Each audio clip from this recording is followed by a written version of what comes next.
Endeavor is so salty, bro. Endeavor is so salty. I cannot believe how salty Endeavor is of All Might. Like, really, bro? Really? But before we get into this video, I want y'all to be sure to subscribe, turn on notifications. I greatly appreciate that. And you know, subscribe, turn on notifications. Be sure to join my links down in the description. I greatly appreciate that. My Twitch, Twitter, YouTube, Discord, all that fancy stuff. Go down there and check it out. And let's go ahead and get into this video.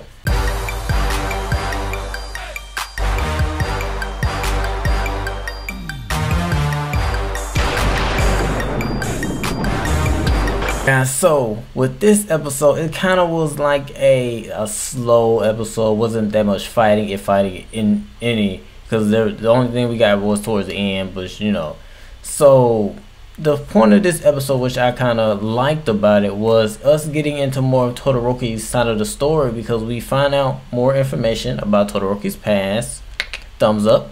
Is that, you know, the reason why he's so bitter and so like upset about his dad, don't want to talk to his dad, or don't care about his dad like that, or why he doesn't use, you know, his I think it's his right or left hand, the fire hand, I can't remember which one it is because his father kind of wants him to pass All Might and power, because Endeavor is so salty because Endeavor is number 2 as the number 2 hero. He is so salty at All Might because he is number 2 that he went to a point that he is going to pass down, you know, his saltiness towards his son and use his son to pass All Might.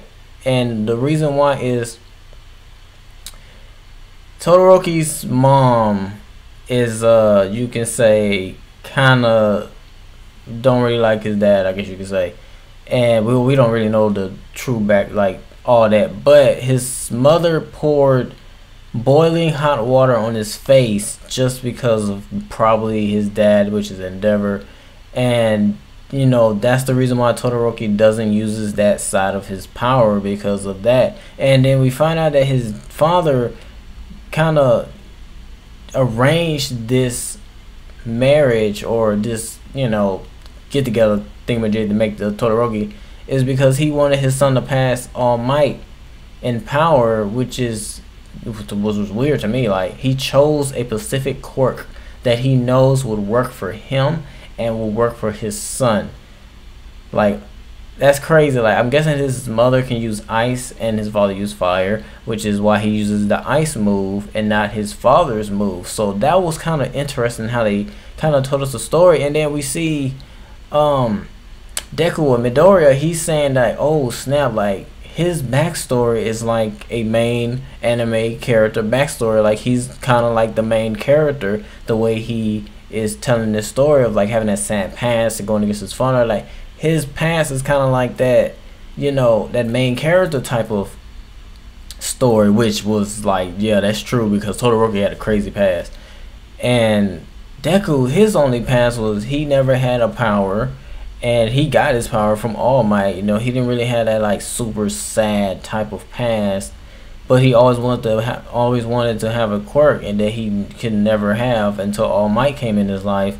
And he wants to prove himself that he can control this power and make it his own, which I thought was pretty nice, because we have two characters that are kind of like main characters, and they're both telling each other's backstory, and they're so interesting and so different from each other, but they both have a goal, and that's to be that, you know, that top hero in a sense. Like Todoroki, he wants to, you know, be top hero because, you know, he wants to, I guess you could say, beat Midoriya or something like that. He has a grudge against him, I don't know.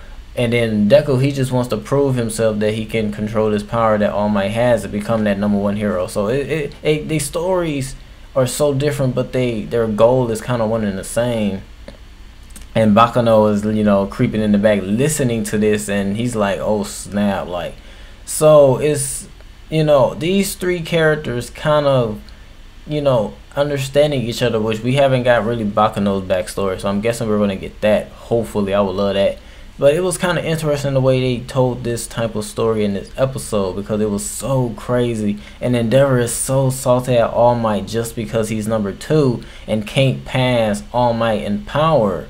Like, that's crazy how you go to a extreme length of arranging a marriage to benefit your quirk to make your son this ultimate quirk of fire and ice, and to beat your rival, which is the #1 hero, All Might. Like, that's crazy how his grudge goes so far into doing that, and to just like wait for this, like, because one, he has to wait until Todoroki's old enough to even probably pass All Might in power, which is years. So his grudge is gonna be for years, and that's just crazy. Endeavor on some salty stuff. They do salty for life.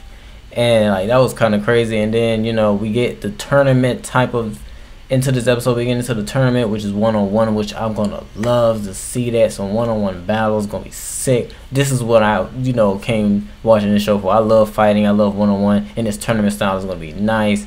And we got Midoriya going against Shino, which Shino's, I'm guessing, he's a general study kind of guy. He's not a hero type, but his power, his quirk can be is super crazy. Like, I don't understand his quirk. For me, they haven't really showed it or told us, but his quirk is kind of getting like out there to the point where if somebody answers his question, they get controlled or immobilized. Like, because we find out that this monkey, or what a pride dude in this episode, he can't remember how he got there or got to that point in the tournament, and he can only he can't remember it, so he withdraws from it. A bunch of other people withdraw from it because they can't remember, and all signs point to Shino. And he tells, he tells, I guess, Midoriya in secret kind of what his quirk could do.